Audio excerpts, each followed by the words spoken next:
ঐতিহাসিক পটভূমি ও মহারাজা নন্দকুমার।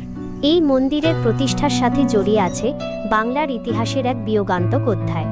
মহারাজা নন্দকুমারের উদ্যোগ অষ্টাদশ শতকে আনুমানিক 1772 খ্রিস্টাব্দে মহারাজা নন্দকুমার এই মন্দিরটি প্রতিষ্ঠা শুরু করেন।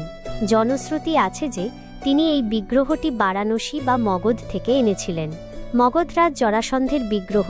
কিংবদন্তি অনুযায়ী এই মূর্তিটি মহাভারতের যুগের মগধরাজ জরাসন্ধ গোপনে পূজা করতেন। কালক্রমে এটি কাশীর রাজা চেতসিংহের কাছে আসে এবং পরে মহারাজা নন্দকুমার এটি উদ্ধার করে আকালিপুরে নিয়ে আসেন। অসম্পূর্ণ মন্দির। মহারাজা নন্দকুমার মন্দিরটি সম্পূর্ণ করে যেতে পারেননি।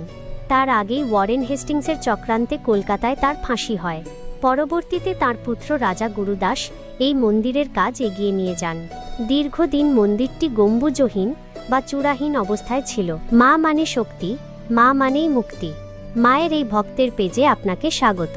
নিত্য নতুন ভক্তিগীতি ও মায়ের রূপ দেখতে এখনই ফলো করুন।